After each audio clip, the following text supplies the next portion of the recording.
Bonjour à tous, c'est Lou, j'espère que vous allez bien. On se retrouve pour une nouvelle vidéo où l'on découvre des nouveautés Ayuma, des nouveautés Playmobil qui vont arriver du coup en cette année 2022. Et plus précisément au mois de mars, donc c'est tout bientôt. Et oui, la collection Ayuma qui vient tout juste de sortir du coup en novembre 2021, elle va déjà avoir droit à une seconde vague de contenu qui s'intéresse davantage aux Bad Fairies, qui étaient en plus petit nombre du coup dans la première vague.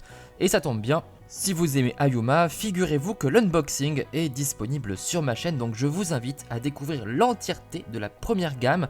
C'est un thème vraiment très intéressant, avec de très belles possibilités, et j'adore la source enchantée. Vraiment, il faut que vous alliez voir ça. Le lien se trouve comme d'habitude en haut et sur la petite fiche à la fin de cette vidéo. Alors, il y a 4 nouveaux sets qui vont sortir dans la collection Ayuma en 2022 et on commence par celui-ci, le 70807. C'est donc le repère des Bad Fairies. Il s'agit d'une ruine qui ressemble beaucoup au laboratoire de l'alchimiste qu'on a vu il y a des années. Ça va bien faire 20 ans dans la collection Playmobil, ça faisait partie des premiers sets du merveilleux, avec donc un alchimiste qui faisait des potions. Eh bien on retrouve une ruine, une très belle ruine, et ça a l'air d'être du steak, on dirait bien du steak, je ne suis pas entièrement sûr, peut-être que c'est une imitation steak, donc le steak je vous rappelle, c'est l'ancienne méthode de construction Playmobil, que l'on retrouve par exemple dans les bâtiments des gammes Playmobil Plus, du western, et de la maison Belle Époque que je vous ai présenté. Ces deux exemples de steak, rien à voir avec le steak haché évidemment. Et là, j'ai l'impression, en tout cas, ça y ressemble quand même. On verra sur pièce. Donc une petite ruine avec les chauves-souris qui étaient apparus dans la gamme Scooby-Doo que l'on retrouve ici. Logique les chauves-souris puisque on est avec les Bad Fairies ici. D'ailleurs, les Bad Fairies peuvent aussi s'accrocher, se suspendre du coup à ce lustre avec les pieds vers le haut pour faire comme leurs amis les chauves-souris. J'ai montré le corbeau, mais le corbeau n'est pas une chauve-souris, bien évidemment. On a aussi Night Fairy en plus, donc deux nouveaux personnages. Vous noterez aussi qu'il y a des nouveaux animaux de cœur. Alors ça, c'est le bébé Spinosaure à l'origine. Donc je sais pas ce que c'est censé représenter, une espèce de je sais pas, dragon lézard, mais bon c'est un dinosaure normalement. Et puis on a ce phacochère avec des cornes complètement incroyables. Je le trouve vraiment génial. Et j'adore la coupe de cheveux de cette fée.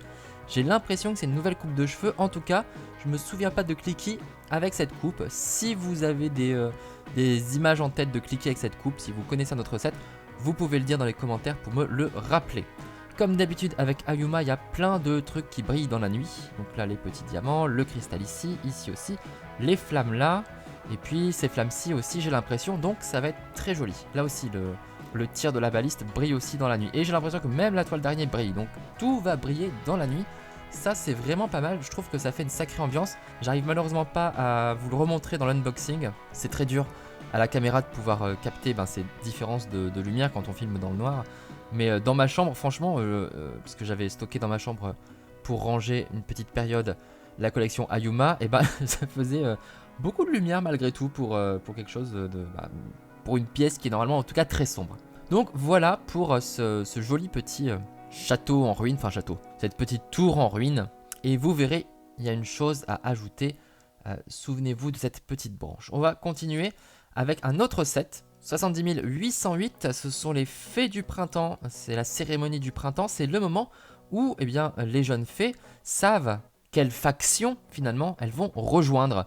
Donc est-ce que ça va être une Forest Fairy, une Crystal Fairy, une Night Fairy?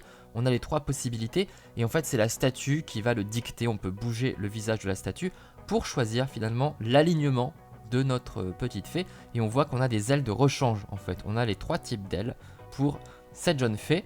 Donc on va pouvoir choisir, est-ce qu'on va en faire une Night Fairy, une Forest Fairy ou une Crystal Fairy? Et c'est la chamane évidemment qui va dicter la cérémonie. Et pour la cérémonie, on a des ustensiles en or qui brillent, c'est incroyable, c'est merveilleux, c'est magique. C'est très joli, on garde le côté très champêtre avec plein de fleurs. Ça j'adore vraiment dans cette gamme, c'est qu'on a plein de déco. Des petits hérissons, le retour. Et puis donc cette interaction sur le visage de statue. Bon, ça fait un petit ajout plutôt sympa. On continue avec une Crystal Fairy et sa licorne. Et le petit lac pour récolter des cristaux. C'est pas un set indispensable, c'est un set de personnages supplémentaires, ce qui fait qu'on a beaucoup de Crystal Fairy maintenant. C'est le peuple où on a le plus de personnages, aux côtés des Night Fairy, puisqu'on a aussi une Night Fairy dans la ruine. Donc un Pégase, un autre Pégase, il y en a déjà un dans la source magique, donc ça en fait un deuxième. Couleurs différentes, ailes de couleurs différentes. Il est très beau, hein, donc c'est plutôt bien. Disons que c'est pas surprenant en fait comme set. Le dernier en revanche, c'est très bien. 70 825, c'est la maisonnette de la Bat Fairy. C'est donc la 4ème Bat Fairy, c'est bien, il y en a autant maintenant quasiment que les autres factions. Et ça reprend évidemment la maisonnette d'Elvie que je vous ai présentée dans la première gamme, mais cette fois-ci du côté des méchants, donc avec son familier, son animal de cœur qui est une grosse araignée, mais mignonne en même temps, je la trouve extrêmement mignonne, tout ce côté, cette bouille toute ronde. Il y a bien les 8 yeux, donc ça c'est bien, on respecte le nombre d'yeux de l'araignée. Et puis évidemment, l'intérieur peut être aménagé. Et vous remarquez d'ailleurs que cette porte en forme de toile peut s'illuminer aussi dans le noir. Et ça, c'est très cool. Donc c'est bien d'avoir gardé aussi ce principe de maisonnette que l'on peut donc accrocher dans la ruine, ici même. Voilà, on met la maisonnette ici. Donc c'est plutôt cool, ça permet d'agrandir la ruine, comme on peut le faire avec l'arbre des fées et la maisonnette d'Elvie. Et bah là, c'est la même chose. Donc je suis assez content qu'ils aient aussi fait cet équivalent. Et j'aimerais bien qu'ils ressortent d'ailleurs d'autres maisons fruits. Pourquoi pas, et pourquoi pas d'autres maisons tout court, hein, une petite collection de cabanes. J'aime beaucoup le thème Ayuma et j'espère qu'il va se développer comme le thème Novelmore. Dites-moi vous ce que vous pensez de cette deuxième vague Ayuma dans les commentaires. Et puis comme d'habitude, vous me dites quel est votre set préféré. Moi, je suis très content qu'ils aient agrandi, qu'ils aient donné un repère finalement aux Bat Fairies. Et ça, c'est quand même très cool. Comme d'habitude, vous pouvez liker, commenter, partager, vous abonner. Je vous invite vivement à aller voir mon unboxing de la gamme Ayuma et tous mes autres unboxings. Il y en a plus de 200, plus de 300 vidéos Playmobil au total sur ma chaîne. Merci à toutes et à tous. On se retrouve très bientôt pour une nouvelle vidéo Playmo. Ciao, ciao!